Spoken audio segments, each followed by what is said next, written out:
Bismillahirrahmanirrahim. Assalamualaikum warahmatullahi wabarakatuh. Kembali lagi di channel Kerabat Quran. Setia bersama Quran dan setia menemani hijrahmu, insya Allah.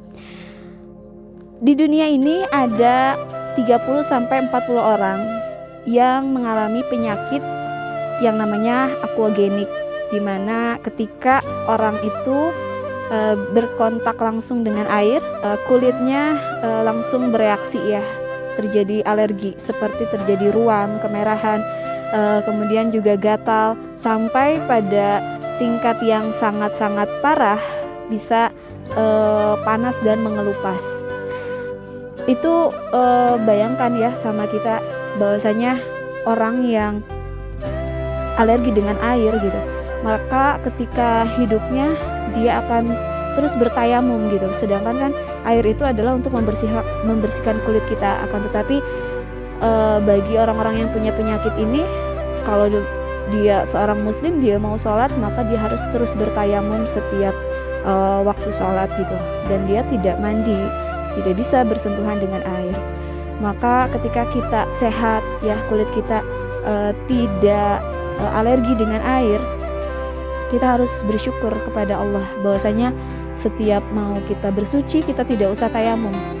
Maka bentuk syukur kita ini, kita menjaga wudhu kita. Kita harus selalu membasuh diri kita ya dengan wudhu, sehingga anggota tubuh kita ini terjaga dari segi kesehatannya gitu ya, dan kebersihannya. Dan ini tentu banyak sekali faidah-faidah yang lain tentang keutamaan wudhu ini. Selain dari penyakit aquagenik ini, ternyata ada penyakit yang tidak kalah menyeramkan ya, yang tidak kalah besar sekali dampaknya, yaitu alergi terhadap zikir. Jadi ada orang-orang yang ketika selesai melaksanakan sholat tidak bisa tuh untuk duduk tenang setelah sholat, untuk berzikir kepada Allah, beristighfar kepada Allah, kemudian memuji Allah, bertahlil, bertahmid, bertasbih, dan berdoa memohon segala sesuatu kepada Allah. Banyak orang-orang yang justru alergi dengan zikir ya, jadi ketika selesai sholat langsung pergi saja dari tempat dia bersujud kepada Allah. Atau bagi orang-orang juga yang alergi terhadap Al-Quran gitu, jadi sulit atau berat sekali rasanya untuk membaca Al-Quran, apalagi untuk melaksanakan perintah-perintah dan segala larangan yang ada di dalam Al-Quran. Ini adalah penyakit yang juga sangat berbahaya, alergi terhadap zikir dan Al-Quran.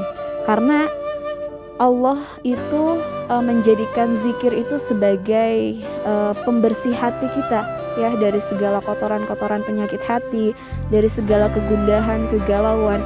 Kuncinya adalah di zikir. Jika kita alergi terhadap zikir maupun Al-Quran, maka ini sesuatu yang sangat berbahaya, karena pembersih dari hati kita adalah dengan zikir. Sebagaimana Allah berfirman di Quran surat Ar-Ra'd ayat 28, orang-orang yang beriman dan hati mereka menjadi tentram dengan mengingat Allah, ingatlah, hanya dengan mengingat Allah hati menjadi tentram. Maka orang-orang yang alergi terhadap zikir, tentunya hatinya tidak akan pernah tentram ya, tidak mendapat jaminan dari Allah sakinah di dalam kehidupannya.